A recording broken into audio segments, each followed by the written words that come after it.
Dios les bendiga, queridos amigos y hermanos. Bueno, empezamos con esta tercera parte que comenzamos a hablar acerca de los diezmos en la iglesia de hoy y qué nos dice la Escritura con respecto a este tema. Así que a modo de resumen, vamos a ver qué vimos en esta primera parte, los primeros textos que aparecen antes de la ley de Moisés, y algunos se toman de esto para decir que la iglesia debe pagar el diezmo porque no es solo de la ley, sino que es antes de la ley. Así que a modo de resumen vamos a ver que Abraham dio los diezmos de un botín a Abraham. Entonces vimos que esto no hay doctrina en esto, sino es una narración primero. Hay que ser bien clarito en esto. Aquí el texto no nos está hablando de doctrina, Dios no nos pone esto para que nosotros sea una enseñanza para la iglesia, ni siquiera para el mismo pueblo de Israel, sino que es una narración de un suceso que pasó entre Abraham, Melquisedec y el rey de Sodoma. Bien, el pago que efectúa Abraham no podemos clasificarlo o asociarlo al diezmo de la ley, porque eran solo productos agrícolas y ganaderos. Ya vamos a llegar a esa parte. Así que aquí no podemos asociarlo. Abraham lo dio sin que nadie se lo pida, es decir, que salió de él mismo. El diezmo era obligatorio, así que no podemos asociar esto para la iglesia, ¿verdad? Y acordémonos que lo importante de la narración de este punto que Dios quiere que miremos es la tremenda victoria que Dios hace a Abraham con 318 pastores. Logra derrotar a 4 reinos, a 4 reyes que habían derrotado a 5. Así que esta es la importancia del texto que quiere que Dios miremos, la soberanía de Dios, el gobierno de Dios, la autoridad de Dios para darle a Abraham tremenda victoria, ¿verdad? Después vimos a Jacob, que también usan el pasaje de Jacob, pero antes de pasar a Jacob, quiero que muchas veces también dicen que en el suceso que pasa con Abraham y Melquisedec, antes de que pasemos a Jacob, dice, bueno, pero el Nuevo Testamento en Hebreos 7.2, aparece, el autor de Hebreos no se sabe, el autor trae a memoria el tema de los diezmos para que la iglesia diezme. Y esto no es así. Si bien el autor de Hebreos en el 7, capítulo 2, menciona la palabra diezmo, es porque en realidad viene resaltando o viene hablando del sacerdocio de Melquisedec para relacionarlo con el de Jesucristo. Y lo que implica acá, dice un pasaje para respaldar el diezmo en el Nuevo Testamento, pero aquí el autor no quiere resaltar el diezmo, sino que quiere hacer un paralelo entre Cristo y Melquisedec, y el autor lo que hace es respaldar la superioridad de Cristo. Lo que quiere que miremos el autor aquí en Hebreos 7 no es el hecho de los diezmos, porque lo menciona, porque en ese suceso aparece Melquisedec, pero lo que quiere que veamos el autor de Hebreos es la superioridad de Cristo, o sea, el tema. Por eso yo decía lo importante que es agarrar estas cartas que son pequeñas, las del Nuevo Testamento, todas las cartas de Pablo y Hebreos, que no se sabe si es Pablo, algunos creen que es Pablo, otros no, pero las cartas de Pablo, las cartas de Pedro, las cartas de Juan, la carta de Judas, del autor de Hebreos, son cortas, son muy cortitas, entonces es importante y es muy bueno leerlas todas de corrido para no tomar o sustraer un pasaje fuera de contexto. Cuando vos lees bien Hebreos 6, Hebreos 7 o lo lees todo de corrido, te das cuenta que el contexto es que quiere que nos demos cuenta la superioridad de Cristo sobre Melquisedec. No hay ninguna implicancia en cuanto a la doctrina del diezmo para la iglesia, bajo ningún punto de vista. El autor lo que quiere hacer en Hebreos es resaltar la superioridad de Cristo sobre Melquisedec. Después dijimos que hablamos de Jacob, ¿verdad? Ya dijimos que Jacob hace un voto, no es algo impuesto, Jacob hace un voto condicional. Si fueres, si me dieres, si me protegieres.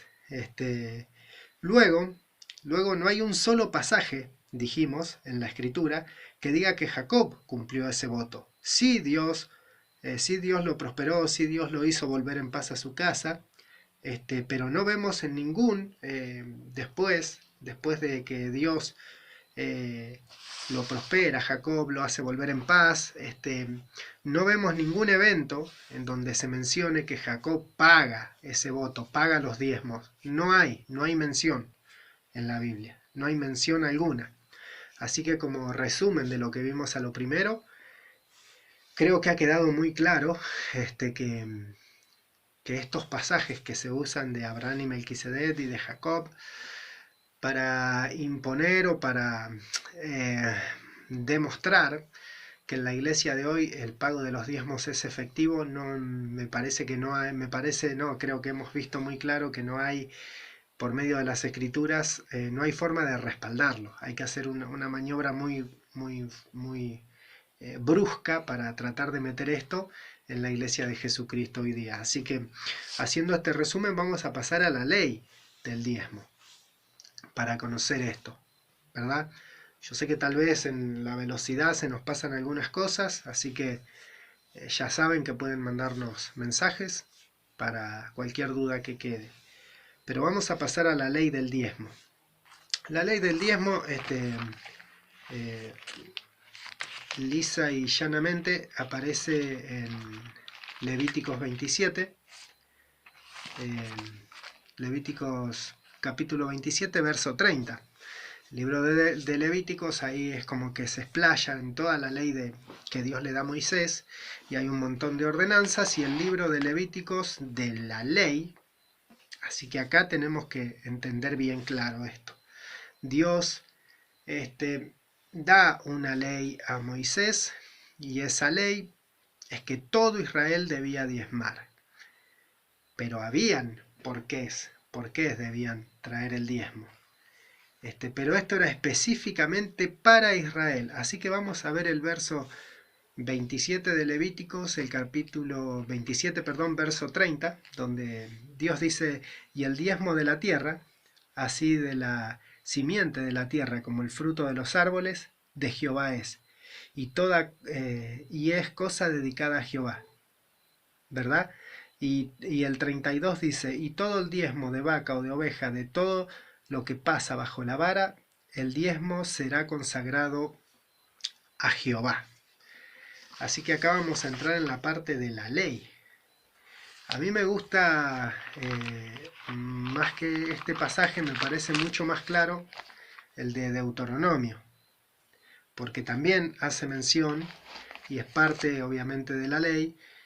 Recordemos que acá Moisés en Levíticos le está dando a la primera generación las leyes, y acá en Deuteronomio le está dando a la segunda generación, porque recordemos que la primera generación perece por la hipocresía y por la fe, por no tener fe en el desierto, y aquí cuando están por entrar a la tierra de Canaán, Moisés vuelve. El libro de Deuteronomio es como un recordatorio para los israelitas, es como una revisión de la ley, y vuelve, por eso es muy parecido a Deuteronomio a Levíticos, y ahora esta generación le vuelve a repetir el libro, le vuelve a repetir la ley, y aparece en Deuteronomio 14, verso 22, la ley del diezmo. Entonces dice: indefectiblemente diezmarás todo el producto. Miren aquí, esto es clarísimo. Es clarísimo como el agua, no hay forma de querer torcer o de no aceptar esto que es tan claro como el teléfono que tengo enfrente. Indefectiblemente diezmarás todo el producto del grano que rinde tu campo cada año, y comerás delante de Jehová tu Dios en el lugar que él escogiere para poner allí su nombre, el diezmo de tu grano, de tu vino, de tu aceite, de tu primicia, de tus manadas y de tus ganados, para que aprendas a temer a Jehová tu Dios todos los días. Todos los días. Y la Biblia, en la traducción lenguaje actual, me gusta como lo dice, porque lo dice un poquito diferente. La 10ª parte de lo que produzcan los campos sembrados y los árboles frutales me pertenece. también me pertenece la 10ª parte del ganado y de los rebaños. Esto es muy, pero muy, muy claro, hermanos. Amigos, esto es muy, muy claro cómo Dios manda a al pueblo de Israel a diezmar, pero es muy, muy claro Dios en que es del producto del grano que rinde el campo cada año y de las vacas. Por eso decíamos que el diezmo es agrícola y ganadero. No hay acá forma de pasarlo, primero porque es ley y está basado en Israel, pero vamos a tratar de remarcar el principio del diezmo. Y muchos dicen, bueno, en la iglesia de hoy es el Israel de ayer. Bien, bueno, digamos que podemos forzarlo y traerlo a la realidad. Bueno, pero lo que no podemos modificar es la ley. Y la ley, si queremos decir que la iglesia de hoy es el Israel espiritual de ayer, de esta ley que está escribiendo Dios o mandando por medio de Moisés, dice que hay que traer el diezmo de lo que rinde la tierra y de lo que produce la tierra. O sea, es muy evidente que tenía que ser del ganado y de la agricultura. Entonces vemos también, yo anoté algunos pasajes, porque dicen, bueno, lo que pasa es que Israel era una tierra agrícola, era una nación que se dedicaba solo a la agricultura y a la ganadería, pero yo anoté muchos pasajes bíblicos, que se los voy a dar rapidito, ustedes después si quieren lo buscan en sus Biblias, pero algunos otros oficios que había en ese mismo tiempo, habían alfareros, habían herreros, habían carpinteros, habían barberos, habían panaderos, habían esquiladores. Entonces vemos que habían albañiles. Entonces vemos en alfarero, Jeremías 18:2, Isaías 42:12, 42:13, Ezequiel 5:2, Mateo 13:55, segunda de Samuel 13:23, y así a lo largo de la Biblia, incluso cuando Dios da las ordenanzas para construir el templo, a Moisés le da todo el diseño, vemos que habían herreros, habían eh, gente que hacía artesanía, habían otros oficios y esa gente no debía llevar el diezmo. Entonces, ¿por qué hay un pensamiento en la iglesia y los pastores hacen alusión a esto y dicen, no, tienen que traer el diezmo y el diezmo todos tienen que traerlo? No, si quieren poner la ley del diezmo y decir, bueno, el Israel de aquel es la iglesia de Dios, tenemos que respetar lo que está escrito, tenemos que respetar la ley. Entonces tendrían que traer los diezmos solo los hermanos que tienen cultivos o los hermanos que tienen ganado. Pero en mi caso, yo que soy constructor, que soy albañil, me dedico a hacer casas, no tengo que llevar el diezmo. No hay una ley que me diga a mí que yo tengo que llevar el diezmo.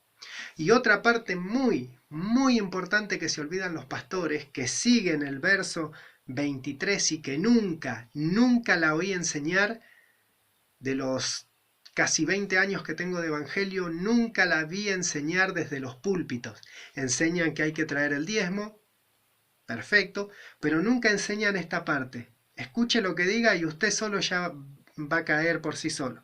Indefectiblemente diezmarás de todo el producto del grano que rinde tu campo cada año, y comerás delante de Jehová tu Dios en el lugar que él escogiere para poner allí su nombre, el diezmo de tu grano, de tu vino, de tu aceite, de tus primicias, de tus manadas y de tus ganados, para que aprendas a temer a Jehová tu Dios. Lo que no enseñan es que si queremos pasar esta ley del diezmo a la iglesia de hoy día, el mismo diezmador participaba del diezmo. Lo vemos aquí clarito que debía comerse el diezmo en el lugar que Jehová lo indicaba. Es muy claro, amados hermanos, no podemos, amigos, tratar de forzar tanto la escritura para poder meter nuestro pensamiento y dejar de lado lo que Dios dice tan claro, muy claro. Entonces vemos aquí clarísimo como el agua que el diezmo es del producto de lo que agrícola y ganadero. Los hermanos que se dedican a otro empleo no deben diezmar. De hecho, Israel no diezmaban. Los albañiles, panaderos, barberos, peluqueros, lo acabamos de ver. Entonces, si queremos traer la ley del diezmo a este tiempo, deberíamos respetar lo que dice la ley del diezmo. Seguimos con otro video.